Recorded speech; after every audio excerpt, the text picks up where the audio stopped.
Olá, pessoal! Estamos começando mais um Dispositivo Sonoro. Eu sou o Gabriel Leme de Souza, sejam todos bem-vindos, bem-vindas. E hoje nós estamos com um novo programa aqui com o Guilherme Lemes.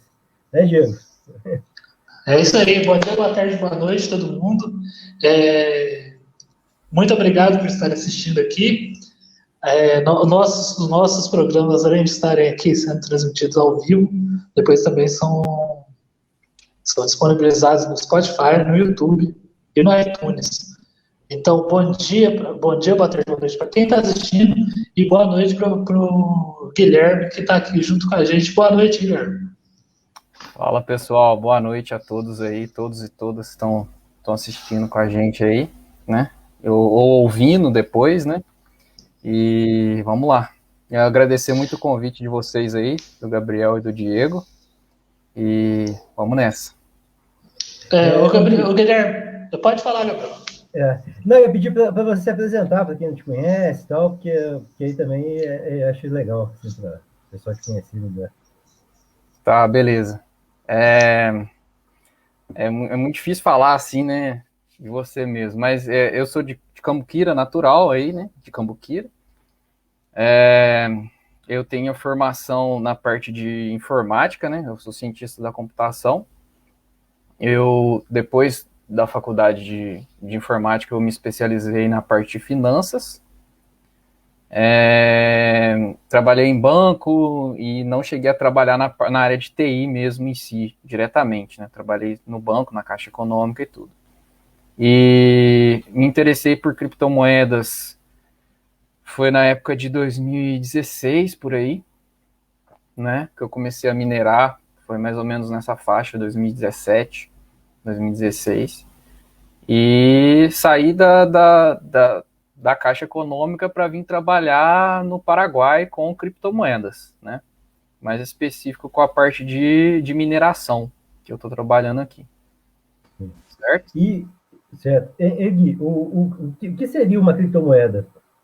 Como que a gente poderia descrever uma criptomoeda? Assim? O que seria? Certo. Criptomoeda seria uma moeda digital, certo? Que ela não existe no meio físico, vamos colocar assim, né? Fisicamente, ela não existe como se fosse o papel moeda, no nosso caso, né? E no caso específico, a criptomoeda principal, né, que ela utiliza, seria criptomoeda porque ela utiliza criptografia, né, uma técnica de criptografia, e porque ela é uma moeda, certo? Digital. No caso a principal moeda hoje, né, vamos colocar assim, seria o Bitcoin, certo? Existem outras milhares de criptomoedas, mas a mais utilizada, a com maior valor de mercado e tudo hoje é o Bitcoin, né? Que foi a primeira que surgiu. E como que a gente atribui um valor para essas moedas digitais, assim, né? Como que esse valor é atribuído que é comparável à moeda que a gente conhece mesmo, o real, o dólar e tal? Como que esse valor consegue ser atribuído a uma moeda digital? O valor é totalmente atribuído pelas pessoas. Ele não tem interferência nenhuma, ninguém fala vai valer tanto, né? Não existe uma unidade central que coordena isso, né? Que faz, no caso do Bitcoin em específico, né? Não existe uma entidade reguladora, uma administração, ela é toda feita de forma descentralizada. É um software de computador, no caso, né? E o preço é totalmente atribuído pelas pessoas. Quando ela começou, em 2008, o preço era zero, né? Eram feitas trocas entre as pessoas que entraram no início, né? Mas ela não tinha um valor atribuído, né? Quando foi questão de 2009, 2010, começaram a surgir as corretoras, assim, para troca de moedas, né, de Bitcoin para comprar. E no início valia 50 centavos de dólar, $1, por aí, uma moeda, né, no caso. E o valor hoje, né, está na faixa de 50, 60 mil dólares, é também atribuído pelas pessoas, entendeu? Totalmente atribuído pelas pessoas. E assim, você pega a moeda, como você disse, ela tem o valor atribuído, tudo bem, pelas pessoas, pelo mercado. Mas ela tem, além dessa característica especulativa, ela tem alguma outra característica que pode ter alguma vantagem de você adquirir o Bitcoin, por exemplo? Claro, claro. No caso é o seguinte, o Bitcoin ele foi criado na época da crise de 2008, certo? Foi quando ela foi finalizada, foi em outubro de 2008. E o criador, que até hoje ninguém sabe quem é, basicamente, ele participava de um fórum de criptografia. E nesse fórum tinham várias pessoas que trabalhavam também com criptografia. E anteriormente já tiveram várias tentativas de se criar uma moeda digital, certo? Só que sempre se esbarrava no problema de não ter uma unidade central coordenando aquilo, né? Porque quem que vai fazer as transferências? Quem que vai enviar do João para o José, para Maria, por exemplo? Entendeu? Quem que vai fazer essa retirada do saldo de uma pessoa e colocar em outra pessoa, né? Na carteira e tal.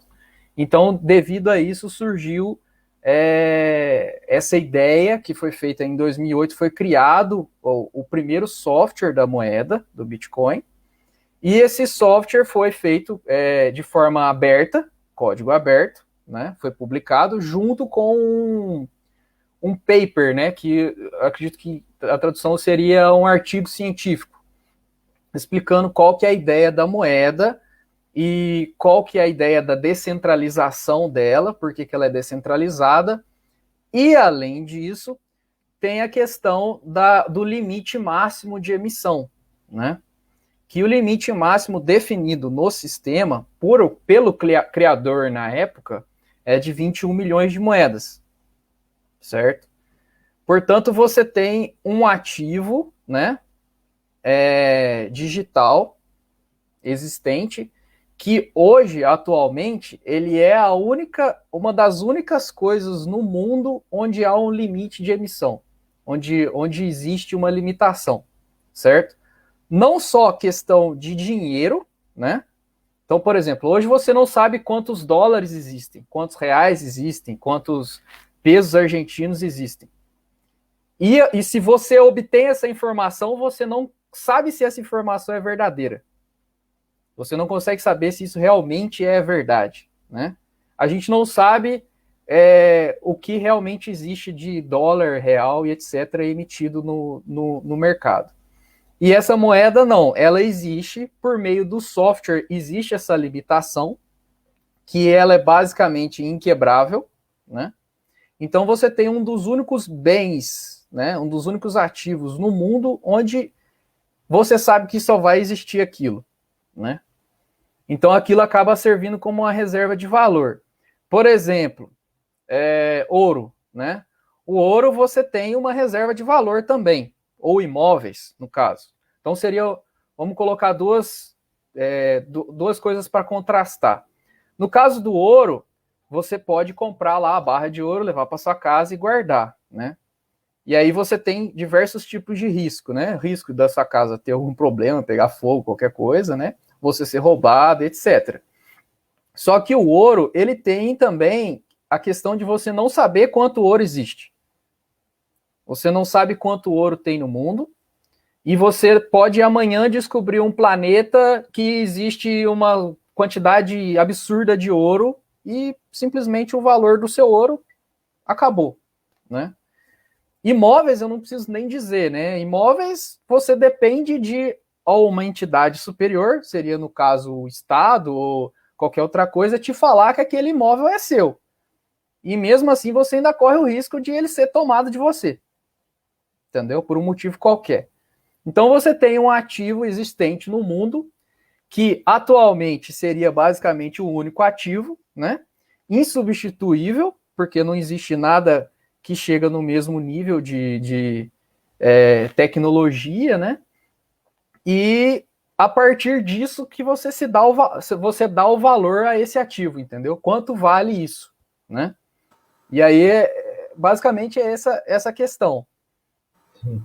E aí, quando você adquire uma criptomoeda, você adquire o quê? Ela vem como um software mesmo? Ela vem... Como que você adquire esses dados? E qual é a garantia de você ter aquilo? Assim? Porque com o olho você tem um objeto, né? Sim, Como sim. seria no caso da criptomoeda? No caso é o seguinte, você vai ter uma carteira que se chama, né? É um código, tá? Tudo no Bitcoin funciona por códigos de letras e números, certo? Então você vai ter a sua carteira e você pode criar infinitas carteiras, infinitos códigos, e esse código você pode ou baixar um software no computador que te gera para você esse código, né? Você baixa esse software, ele te gera essa carteira, né? Que seria o número da conta de um banco, basicamente seria isso, né? E aí essa sua carteira vai ser para onde vai ser enviado o Bitcoin, entendeu? E você pode comprar ele atualmente, né? Você pode comprar de outra pessoa que já tem e tem interesse de te vender, ou você pode abrir uma conta numa corretora, né? Existem diversas corretoras no Brasil e lá fora.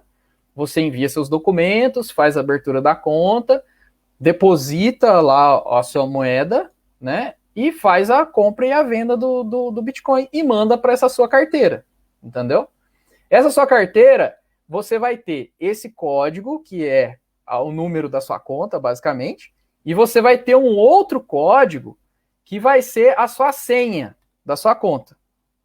Então, você tendo esses dois, você consegue recuperar essa informação.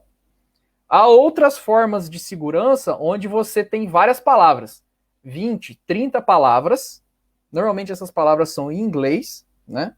E com essas palavras você consegue recuperar depois essa sua carteira, esse seu valor que você tem lá guardado. Então, por exemplo, você pega os seus Bitcoin, você compra o Bitcoin, envia para sua carteira, anota essas palavras, né, em um papel, e ali está guardado o seu dinheiro, certo? Se você perder esse papel, já era. Entendeu? Só que existem formas de você melhorar essa segurança, vamos dizer assim, né? Diversificar, colocar o papel em cada lugar, colocar em várias carteiras, no caso, entendeu? Que seria, porque pelo Bitcoin ser uma coisa individual, né? Não ter uma entidade central, você que tem que tomar conta da sua segurança, entendeu? Então, por exemplo, existem pendrives específicos que servem como essa carteira, né? Você coloca, ele pede uma senha de segurança e tudo. Se você perder esse pendrive, você ainda tem as palavras, né? Então, obviamente, você vai guardar essas palavras. Eu creio que até tem um modelo aqui. Você vai guardar essas palavras em outro lugar, certo? Então, por exemplo, aqui é como se fosse um pendrive que eu ligo no meu computador e ele me fala quanto eu tenho de Bitcoin, e eu consigo transferir, enviar, vender, fazer o que eu quiser fazer com ele, certo? Só que...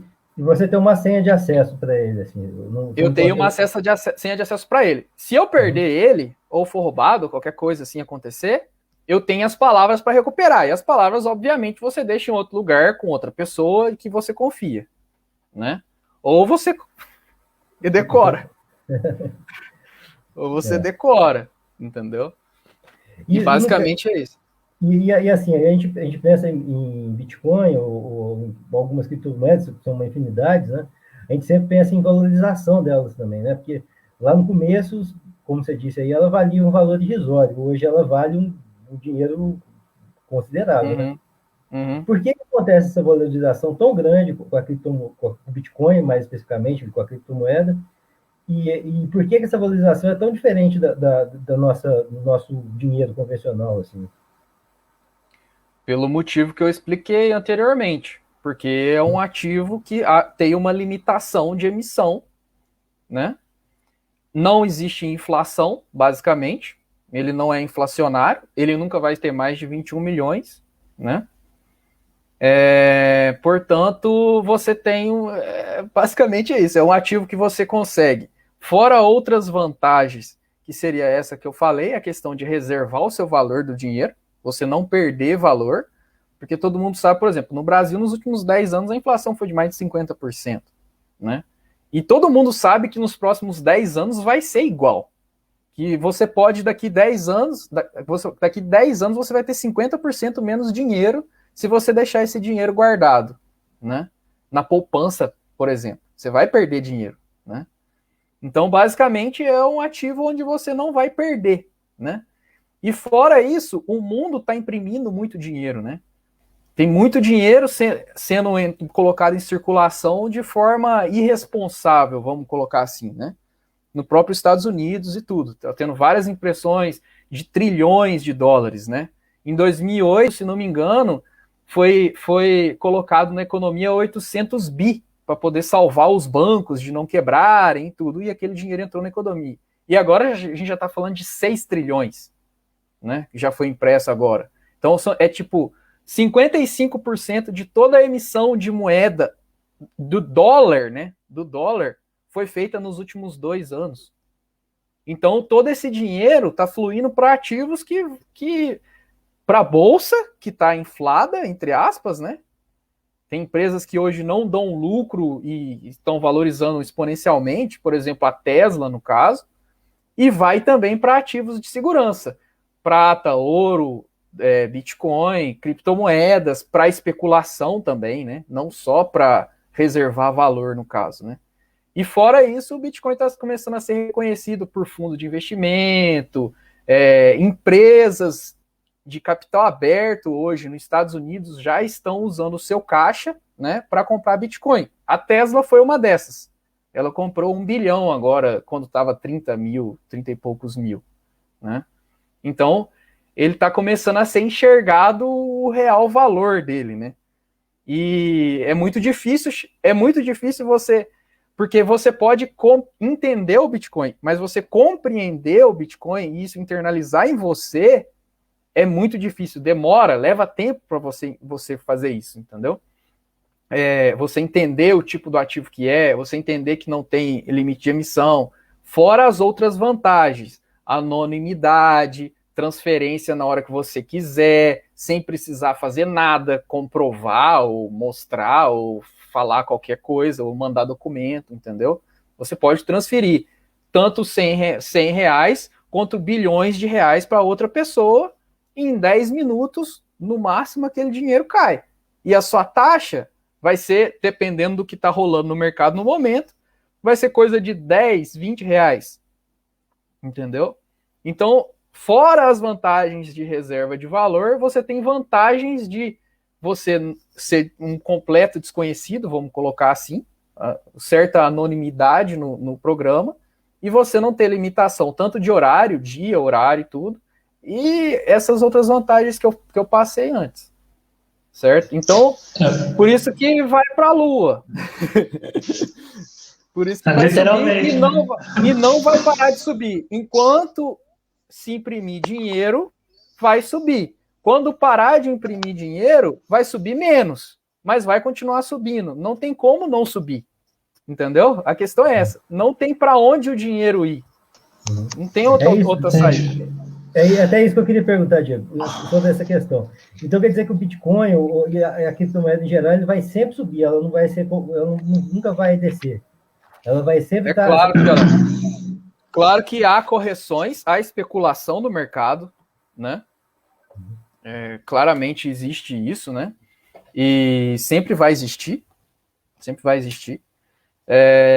Então, assim, não dá para você falar, amanhã vai estar 100 mil, semana que vem, mês que vem vai estar 100 mil, ou vai estar 20 mil, 30 mil. Pode estar, entendeu? Mas a questão é a tendência no longo prazo, né? O Bitcoin é uma disrupção tecnológica. Depois da internet, é a maior revolução que existe, sabe? Não existe nada igual.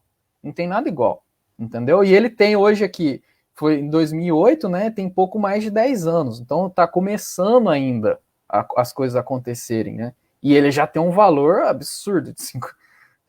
Se você olhar para um ativo que não existia nada antes e foi criado e hoje vale 50 mil dólares, é um absurdo, né? Só que tem uma explicação para as coisas que estão acontecendo, não é completamente especulação, né? E eu acredito, né? Eu acredito, pelo que eu observo e pelo que eu sei do código, né? De tudo que está acontecendo, que não tem como não subir, entendeu? Não tem como não subir, porque hoje tudo você não tem valor nenhum no dinheiro. O seu dinheiro não vale nada. O seu real não vale nada. Você vai no mercado fazer compra, você sabe que não vale nada. E o dólar também está começando a não valer nada, entendeu? Se você olhar, procurar na internet M1 Money Supply, que é o dinheiro mais transformável em dinheiro, assim, impresso nos Estados Unidos, o gráfico é absurdo, é bizarro. E ele vai de acordo com a alta do Bitcoin. Então, ou seja, quanto mais dinheiro está sendo impresso, esse dinheiro está entrando em cripto. Por quê? Porque o capital inteligente sabe que não tem como ele modificar isso. Sabe que há essa limitação, entendeu? De emissão, 21 milhões. Hoje já existem 17 ou 18 milhões de bitcoins. E a emissão máxima são 21 milhões. Hoje, por dia, se não me engano, são criados 900 bitcoins, uma coisa assim. E são comprados 2 mil, entendeu? A cada 4 anos, reduz essa quantidade de bitcoins gerados. Então, se a inflação hoje, se não me engano, está em 2 ou 4%, a cada 4 anos ela reduz pela metade a inflação da emissão de bitcoins, de novos bitcoins, entendeu? Então, basicamente, não tem outro lugar seguro para o dinheiro ir. O ouro, pelo que eu já falei antes, né, as vantagens e desvantagens, né? E então, basicamente, não tem para onde o dinheiro ir, o dinheiro de segurança ir, entendeu? O meu medo hoje, na verdade, eu acho irresponsável você ter o dinheiro seu em real. Para mim, completamente irresponsável, porque daqui 10 anos não tem nada. R$1 milhão hoje, 500 mil reais hoje, daqui 10 anos não é nada. Nada. Uma simples casa aí, que você vai em Cambuquira aí, é 400 mil reais, entendeu? Então tá muito sem noção o preço das coisas, sabe? E no Bitcoin não, se você tem um Bitcoin hoje, daqui 10 anos você vai ter um Bitcoin, entendeu? Quanto que ele vai valer em real ou em dólar, não importa, mas você pode ter certeza que é mais do que hoje, entendeu? Por causa desse limite de emissão, que não vai ser mudado de nenhuma forma. Você vê então que enquanto o dinheiro real, né, tanto o real, mas não só tipo o dinheiro físico, ele vai sendo diluído, né, à medida que os bancos, os governos vão colocando mais dinheiro vai diluindo o seu valor. O Bitcoin ele só está concentrando o valor dele, tanto que ele está conseguindo agora, ele está como chama? Se dividindo, né, em satoshis, né? Antes um Bitcoin, uma pizza era 40 mil bitcoins. Hoje a pizza vale sei lá quantos milhões de reais. Eu queria saber, baseado nisso que eu falei, assim, que além dessa como que eu posso dizer assim, dessa reserva de valor, o Bitcoin, você tinha falado que, bem no comecinho da sua fala, você falou que todo mundo estava tentando procurar uma forma de ter aquela pessoa que fazia a transferência, aquela pessoa que anotava quanto que saía de uma conta e ia para outra. Como que o Bitcoin resolveu isso? Como que a tecnologia chegou ao ponto onde que essas transferências podem ser feitas hoje? Isso aí já a gente entra no assunto da mineração, né? Então, o Satoshi, na época que ele fez o artigo, ele encontrou uma maneira de fazer verificar essas transferências, né? De fazer e verificar essas transferências de uma forma descentralizada, né? Vamos colocar assim. A partir disso que ele veio com a ideia da mineração. Ele criou a mineração, vamos colocar assim, né? Basicamente, a mineração é o seguinte: existem os que a gente chama de nós, que são pedaços da rede, são pessoas que baixam todas as transferências do Bitcoin, elas baixam e deixam no computador rodando 24 horas por dia, certo? E essas pessoas são mineradores, né? Inicialmente elas eram mineradoras e nós.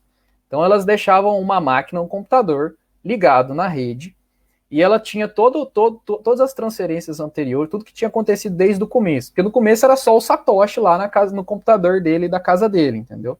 Fazendo descobrindo os blocos, no caso. Já vou explicar melhor.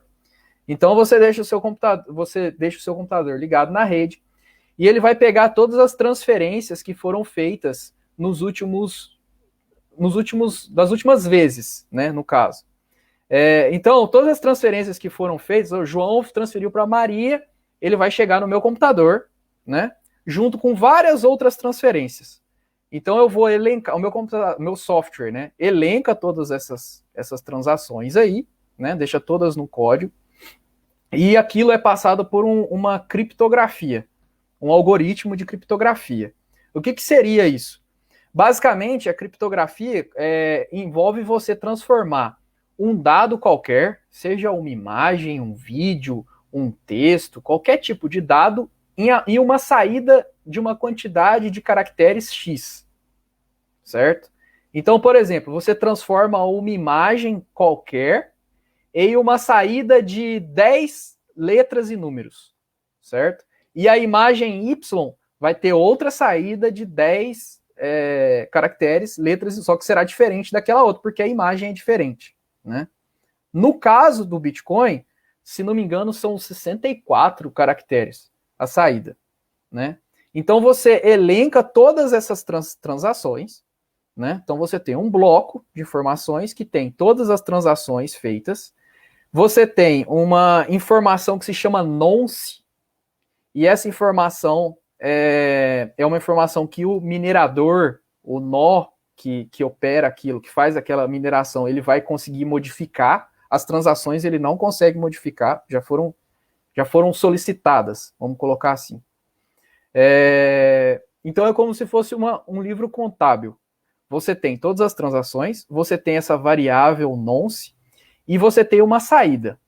Essa saída, que vai passar pelo código de criptografia, ela tem que ser determinada, ela tem que seguir determinadas regras, e ela tem que ter uma saída específica com uma quantidade X de caracteres, né?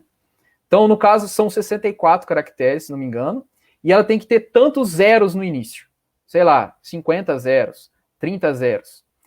Aí, o que acontece? O algoritmo ele vai modificando essa variável chamada nonce até ele chegar nessa saída esperada, certo? Se você modifica qualquer coisa nesses dados das transferências, qualquer coisa é modificada, a saída também é modificada nesse tipo de algoritmo.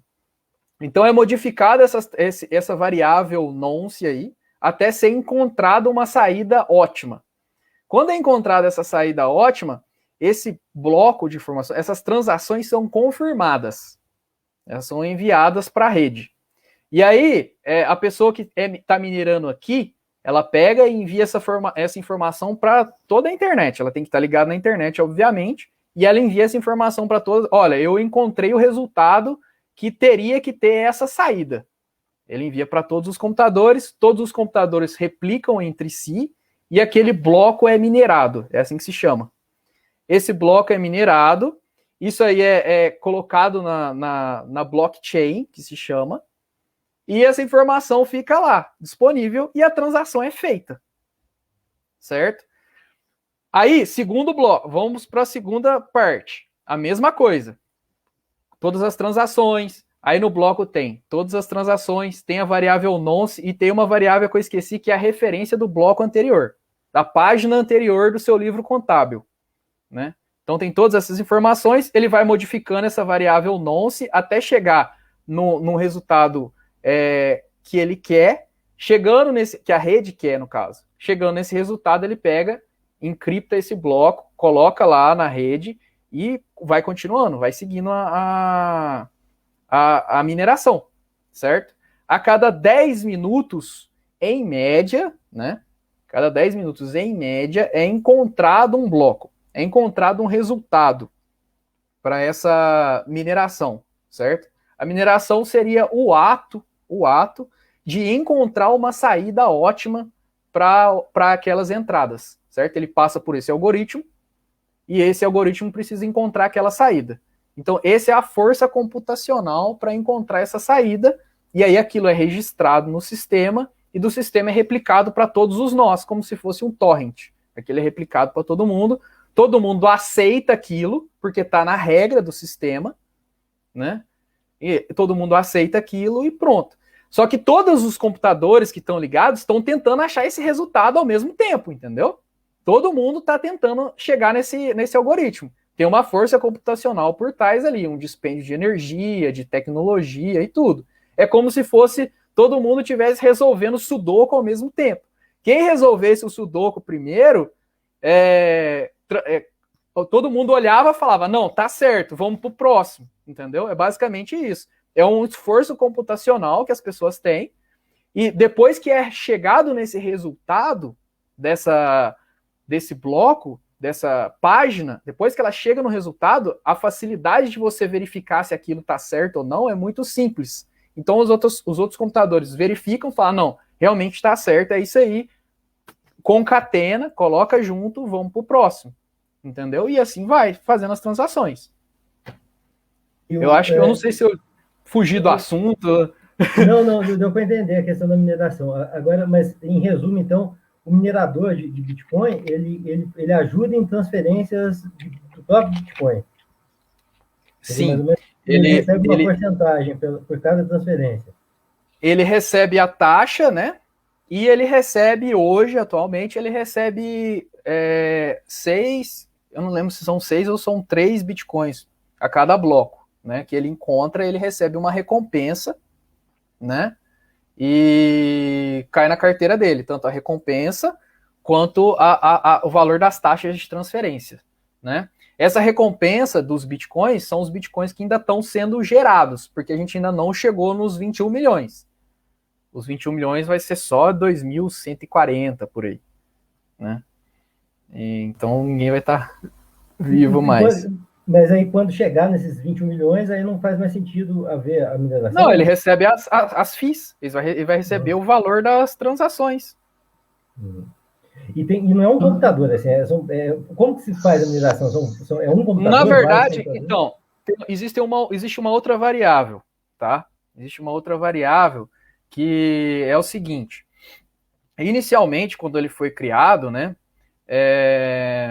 qualquer computador doméstico poderia fazer essa verificação, né?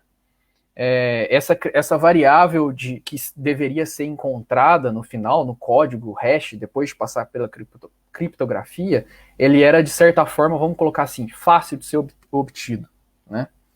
E aí o Satoshi, ele criou uma questão chamada dificuldade, tá? Ele altera essa saída, tornando ela mais dificultosa de acordo com como está indo a rede. Então, por exemplo, se os blocos estão demorando menos de 10 minutos nos últimos 2.000 blocos, essa é a verificação que ele faz. Ele pega os últimos 2.000 blocos que foram encontrados e fala, qual é a média de emissão deles? Foi menos de 10 minutos. Então a gente vai subir essa variável de dificuldade para tornar mais difícil achar esse resultado. E aí as máquinas têm que fazer um processamento maior, né? Para poder chegar nesse resultado e tender para o tempo de 10 minutos. Da mesma forma, se você tem menos, se o seu tempo está demorando mais, né? Sei lá, hoje a maioria dos mineradores estão na China, né? Porque lá tem energia barata, subsidiada, né? E muita energia disponível, né? Se acontece algum problema lá, por algum motivo qualquer, né, seja político ou seja algum desastre natural, alguma coisa, e eles são obrigados a desligar, a rede do Bitcoin vai ficar lenta por 2.000 blocos, coisa de 2 semanas. A rede vai ficar um pouco lenta, as transferências vão ficar um pouco lentas, até essa variável da dificuldade ajustar e melhorar, e voltar para os 10 minutos.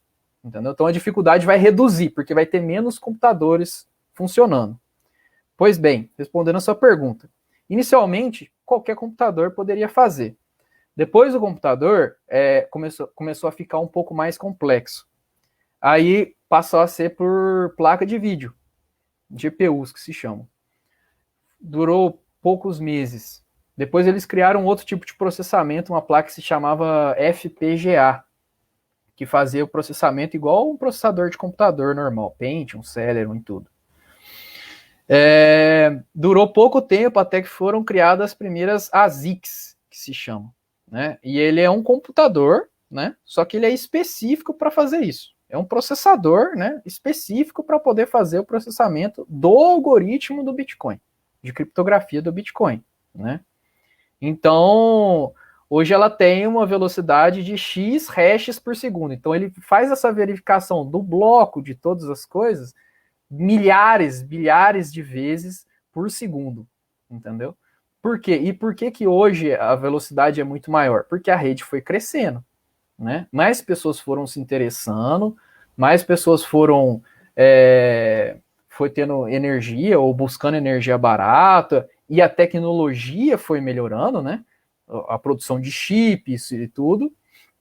E hoje em dia, o que acontece? A produção hoje de Bitcoin, né? A energia, o poder computacional, vamos colocar, o poder computacional hoje da rede de Bitcoin, não existe nada igual. Nada consegue chegar perto, nenhum computador de nenhum governo, de nenhuma empresa, nada, não chega nem perto do esforço computacional que existe hoje na rede, né? E isso, de certa forma, traz segurança, né? De certa forma, não, traz a segurança, né? Porque, é uma moeda digital que não existe. Vai ver as máquinas lá funcionando, né? Agora, me mostra quantas máquinas tem no Banco Central, né? Não tem nenhuma. O cara fala, imprime aí, tantos aí e pronto, sabe? Faz o que ele quiser da vida. Então, basicamente, é isso. Mas, assim, igual você colocou aí como o Banco Central também como exemplo, né?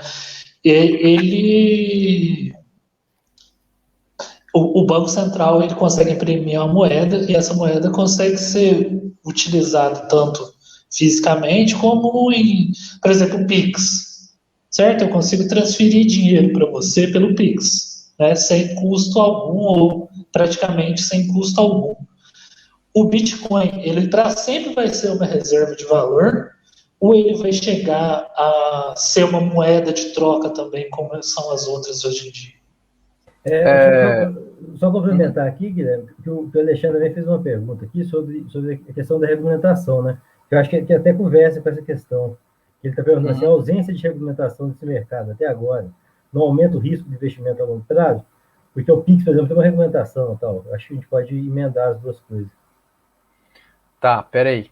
Deixa eu responder primeiro o lance do Pix, né? O lance do Pix. Você pode repetir de novo, cara, por favor, a pergunta? Eu queria saber se o Bitcoin um dia também vai poder ser usado entendi. como... Beleza. Essa pergunta é muito interessante, né? Porque, inicialmente, a ideia do Satoshi, no paper, no artigo dele, seria essa, né? Ele fala que é um Peer-to-Peer Electronic Cash System, tá? Que seria um meio eletrônico de troca de dinheiro. E dinheiro, cash, é dinheiro físico mesmo, entendeu? Qual que seria as qualidades, não, vamos colocar assim, as características do dinheiro, do real, por exemplo. A nota que você paga alguma coisa, né? Ela é um ativo ao portador que você entrega para a pessoa e aquilo passa a ser da pessoa, certo? Não tem intermediários, ou seja, não tem nenhum banco no meio. Você vai comprar uma coisa, dá para aquela pessoa e ela vai simplesmente receber aquilo, né? Não tem nada no meio. Privacidade, que a pessoa não precisa saber quem você é e você não precisa saber quem é aquela pessoa. E, em teoria, pagamentos irreversíveis, né? Seria uma outra questão. Que depois você deu o dinheiro para a pessoa, dificilmente você vai pedir esse dinheiro de volta, né? Então, a ideia inicial dele é digitalizar essa questão do dinheiro, Você chegar com o real lá e dar aquele dinheiro. Só que devido a esse limite de emissão, né, meio que isso se perdeu, porque também você tem a questão dos 10 minutos do bloco que eu já expliquei.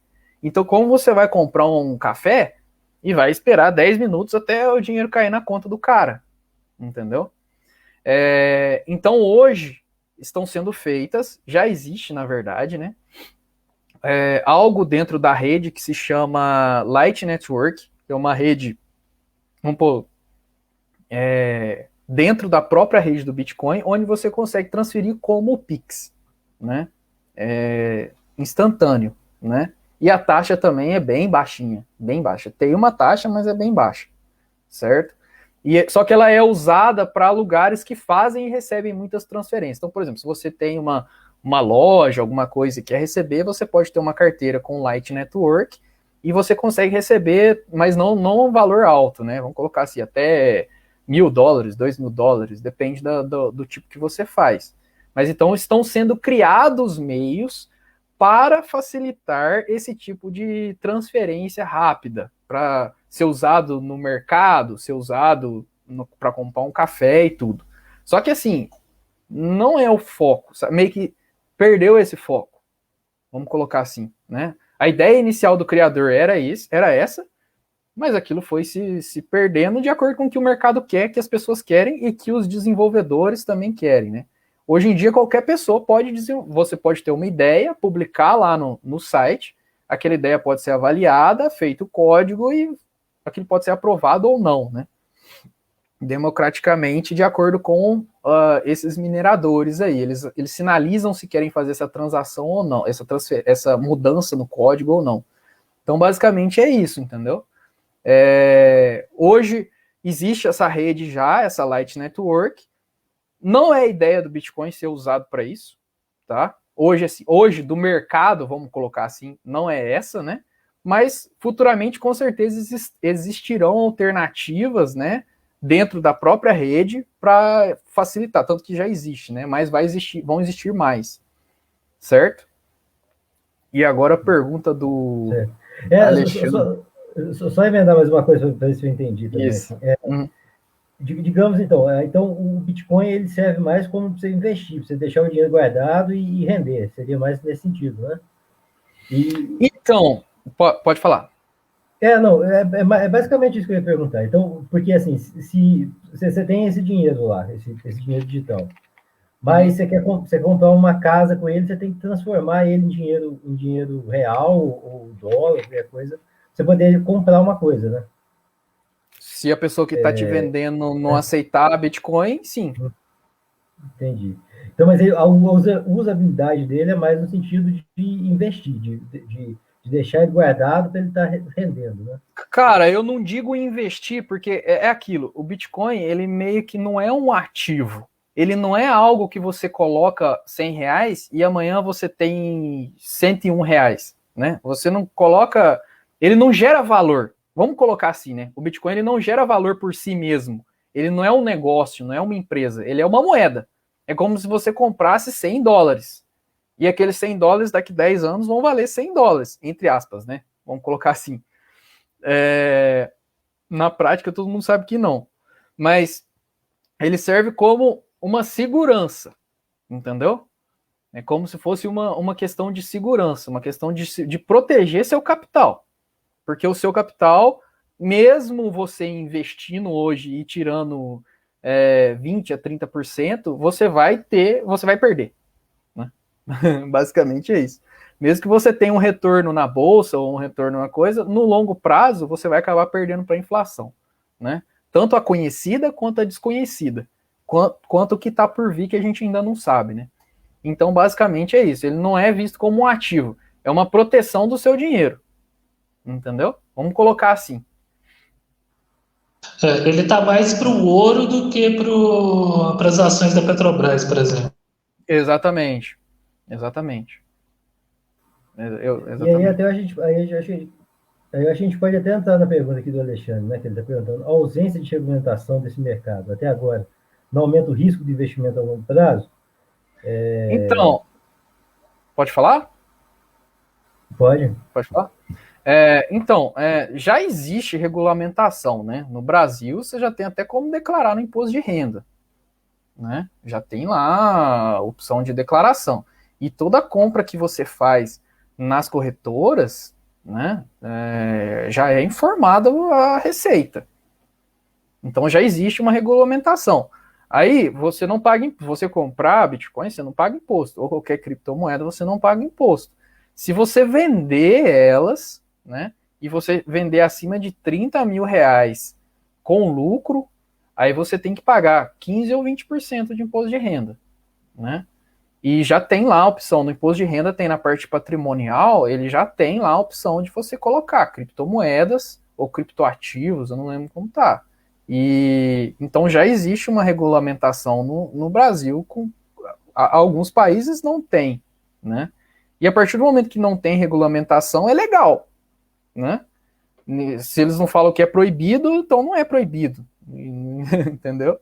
Basicamente é isso. Só que você tem que declarar, se você comprar por meio de corretora ou de uma pessoa que informa qualquer coisa, você tem como declarar isso. Legalmente tem lá escrito quais são as regras, tanto para comprar, quanto para declarar, quanto você vender, se você tiver que pagar imposto ou não, né? E pronto. Mas ao meu ver, pela sua resposta, essa é mais uma fiscalização tributária, né? Não tem uma fiscalização assim relacionada, por exemplo, outros esquemas, pagamento ilegal, essas coisas assim. Não, porque se você transferir para outra pessoa, se você não vender num meio que comunica direto com a Receita, sei lá, uma corretora, ou se você vender para outra pessoa, aquilo não vai ser comunicado, porque como está na sua carteira, né, não tem como associar a carteira a você. É um número, né? Então não existe associação. A partir do momento que você pegou aquilo, a sua carteira e a sua senha lá, ninguém consegue saber que aquilo é de tal pessoa, aquilo é do Diego, é do Gabriel. Você pode pegar, guardar aquilo na sua cabeça, viajar para Indonésia, chega lá, você baixa no computador o código com a sua carteira e vive sua vida lá, entendeu? Então, é praticamente inconfiscável. Entendeu? É um bem praticamente inconfiscável, que você consegue levar para onde quiser, basicamente, né?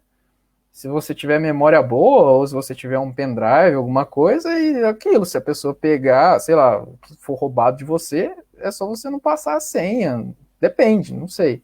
Mas basicamente é isso, né? É muito difícil você associar a conta à pessoa. E o risco que... Risco do quê? Sim. É assim, de você, sei lá, do Bitcoin amanhã ter uma pane lá, do Satoshi inventar qualquer coisa, alguma coisa assim, existe risco. Você perder, você tem, sei lá, milhões em Bitcoin e amanhã você não tem mais nada. Como funciona isso? Existe o código rodando, né? Tem um software rodando em cada minerador. Cada minerador tem um código, certo? Qualquer modificação para ser feita nesse código, por exemplo, agora vai existir 21 bilhões, não é mais 21 milhões. Vamos colocar isso. Você precisa ter basicamente 90% do poder computacional que está rodando na rede hoje, né? Então não existe. E o dinheiro que você gastaria para poder invadir essa rede e modificar esse código e criar X tantas moedas é um dinheiro tão alto que não compensa. Entendeu? Financeiramente não compensa. O código do Bitcoin foi tão bem feito que as pessoas, os mineradores, para eles é mais rentável jogar com as regras que foram feitas do que tentar burlar as regras. Porque se você burla as regras, eu sou um minerador, eu quero ferrar a rede, eu quero criar Bitcoin, entendeu? Beleza, você vai e cria Bitcoin. O que vai acontecer com o preço do Bitcoin? Vai cair para zero. E qual que foi o meu retorno financeiro em cima disso? Entendeu? Zero. Usando a sua própria resposta, você disse que precisaria ter uma uma rede muito grande para você conseguir fazer as mudanças, né? Só uma perguntinha, qual que é a porcentagem de participação da China mesmo nessa rede? Se não me engano, é coisa de 50%, 60% por aí. Entendi. Porque assim, a gente não pode deixar de lado essa possibilidade, não só da China, como de qualquer outro país. Criar uma regulamentação assim que seja mais restritiva. Mas na verdade, na China já é restritivo, né? Lá já é briga, já existe uma briga entre mineradores e o governo. Eles vão, monta minerador em tal lugar, o governo vai e proíbe. Aí eles vão para outro lugar, aí o governo vai e proíbe, entendeu? É porque agora foi a Mongólia, eles estavam no Inner Mongólia lá, estão minerando lá. Aí o governo já falou, ó, a partir de segunda-feira acabou. Aí a dificuldade caiu, entendeu? E a dificuldade caiu. Então já tem uma briga, entendeu? Isso já existe. Acontece que lá não é só questão da energia, as máquinas são produzidas lá, né? Então para eles é muito fácil, ele pega, produz milhares de máquinas hoje e liga em qualquer lugar, não tá nem aí, entendeu? É tudo produzido lá, os chips estão lá, então é tudo, por isso que na verdade é lá, porque você trazer tudo para o Ocidente é muito custoso, sabe, o tempo e tudo, né? A gente usa aqui máquina velha que vem de lá, máquina que eles já, nossa senhora, já usaram demais, entendeu? Então basicamente é isso, a questão lá não é só uma questão energética, mas é essa outra questão também. E a energia lá é abundante, porque é a maioria de hidrelétrica e chove muito, 8, 9 meses do ano, onde tem muita chuva. Então a energia deles, durante boa parte do ano, é muito baixa. Então o governo cria, é mais questão de querer imposto, né? De querer obter imposto, ou qualquer outro tipo de coisa, do que, vocês estão gastando energia, ou qualquer outra coisa assim, entendeu? E não é o governo que minera, né? São pessoas que realmente estão lá, chineses, né? Que produzem as máquinas e mineram para eles também, né? E o que sobra de máquina eles vendem para a gente. Sim. A gente tem uma outra pergunta aqui do Alessandro. Você até respondeu a questão da segurança da moeda, mas ele está perguntando assim: essa moeda é segura?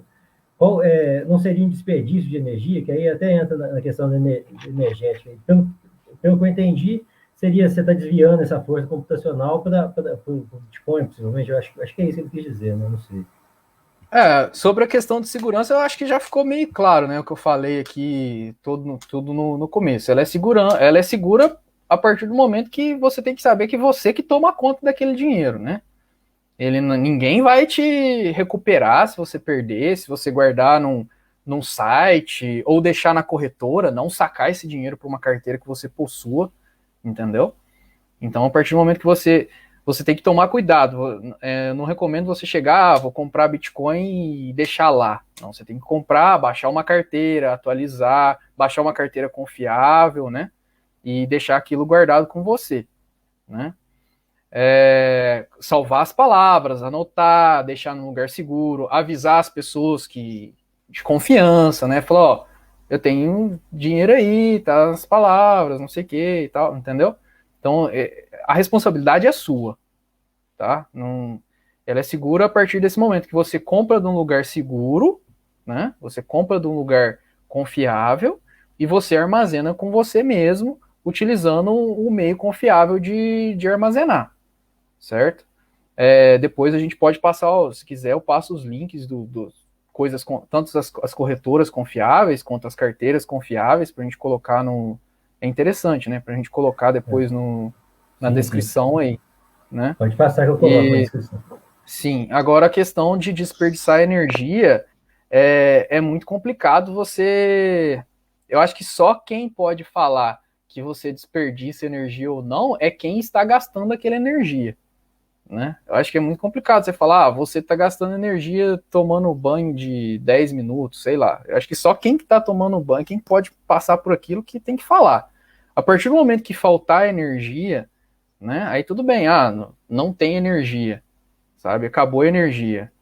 Por quê? Porque os mineradores estão usando a energia toda. que vai acontecer? Qual que é o caminho normal das coisas? O dono da hidrelétrica vai subir o preço da energia, né? Ele vai chegar e vai subir o preço. Falar, a energia agora custa tanto. E aí o que vai acontecer com o minerador? Ele vai desligar a máquina dele, porque não vai, o tanto que ele vai pagar de luz vai superar o que ele vai ter de retorno em Bitcoin. Né? Aí ele vai desliga a máquina dele, entendeu? Ele desliga a máquina dele e vai para outro país, vai para outro lugar, sei lá. Né? Então, basicamente é isso. Esse conceito de desperdiçar é muito assim, não tem como você falar para tal pessoa, você está desperdiçando energia. Não, a energia está sendo utilizada para produzir, para verificar as transações e para fazer a rede ser segura, entendeu? Eu vou aproveitar um pouco mais ou menos a ideia do Alessandro que ele perguntou em relação a esse desperdício de energia que você explicou agora. Vamos levar um pouquinho mais à frente. O blockchain, que é a tecnologia que assegura o funcionamento da rede de Bitcoin, ela tem mais alguma utilidade sem ser a que ela está sendo usada hoje em dia? Sim, sim. Como por ela ser uma rede que está rodando desde 2008, 99% das vezes sem parar, né? Você pode armazenar qualquer coisa. Tem formas de você armazenar qualquer informação em código, claro, em código hash, nessa blockchain, né? Nesses códigos, nesses blocos, né? E ele é um servidor que ele vem rodando e cada bloco tem o tempo que aquele bloco foi feito, a hora certa e tal. Tem tudo informado lá. Então você pode registrar coisas, né? Existe uma empresa no Brasil, não me lembro o nome agora, que ela faz registros, tanto imóveis, civis e tudo, na blockchain. E isso tem um valor legal.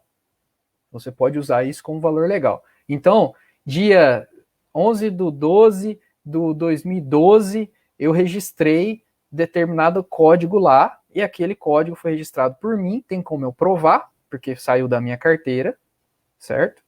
E ali eu registrei o nascimento da minha filha, por exemplo, né? E aquilo vai ficar para sempre. Aquilo vai ficar para sempre, porque não tem como você modificar o que aconteceu já. Entendeu? Aquilo vai ficar na história gravado e não tem como ser mutado.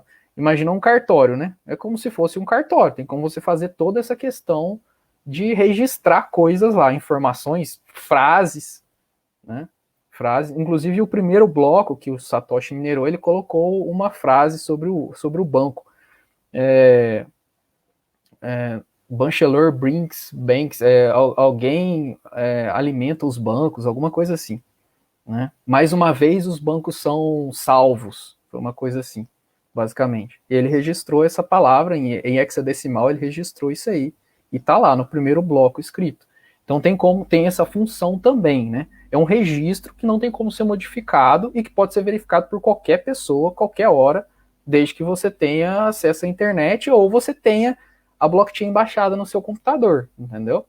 É como se fosse um cartório, só que o cartório pode pegar fogo, sei lá, qualquer coisa pode acontecer. Agora com o Bitcoin não, por ser descentralizado, você meio que não tem perigo de acontecer isso, né? Vamos colocar assim. Né?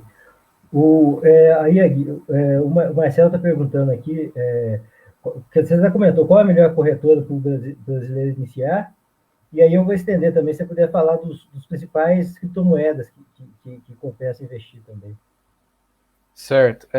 Hoje tem as corretoras, a Foxbit é muito boa, a Walltime é muito boa, tem a Bitcoin Trade, que também é boa, tem a Nox Bitcoin, que também é boa.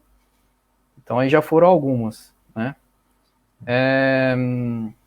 Agora, a outra pergunta, qual que era mesmo? É sobre as criptomoedas.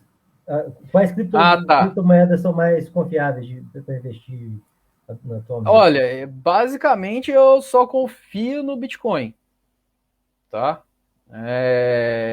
Para questão de valor, a única que as outras eu tenho medo, tá? Sabe? Existe o Bitcoin, existe o Ethereum, né? Ethereum é uma moeda que ela foi criada em 2012, por um gênio, assim, um moleque com 18 anos criou a moeda, e hoje, se não me engano, ela é a segunda capitalização de mercado, assim. E a ideia do Ethereum é trabalhar com contratos inteligentes. Seriam contratos que seriam executados automaticamente pela blockchain, pela rede da moeda, né? Então você poderia vender alguma coisa pela internet, alguma arte ou qualquer outra coisa, e aquilo ser verificado instantaneamente, né? Então imagina, seria como se você, o exemplo que eles dão, assim, né, que seria um ápice da moeda, seria você fazer tudo de forma descentralizada. Imagina você chegar numa cidade e você quer alugar um carro. Aí você chega num carro, o carro vai estar parado na rua. Você vai chegar com a sua carteira de Ethereum, passar seu celular e o carro vai ser liberado para você. E aí ele vai ser cobrado ali a quilometragem que você andar automaticamente da sua carteira, inteligentemente, sem nenhum intermédio, nada no meio, né? Aí você chega no hotel, você chega na porta, passa sua carteira e já é liberada a porta para você, e você entra no hotel e fica quantos dias você quiser, entendeu? Aquilo vai cobrando também, de acordo com o horário e tudo. E tudo feito de forma, assim, sem meio central, né? De forma com esses contratos inteligentes aí. Tanto contrato de empréstimo, onde você empresta a pessoa e automaticamente aquele dinheiro já vai saindo da carteira da pessoa, com os juros para você, entendeu? Então, esse tipo de coisa que o Ethereum trabalha, né? E existem milhares de outras moedas. Tem moeda de cachorrinho, moeda para ajudar a ONG, moeda para várias coisas assim. Mas, na verdade, muitas não têm um certo sentido, né? E tudo pode ser implementado no Bitcoin também, né? Já existe, inclusive, a ideia de fazer essa parte do Bitcoin de contrato inteligente, né? Chama Rootstock, se não me engano.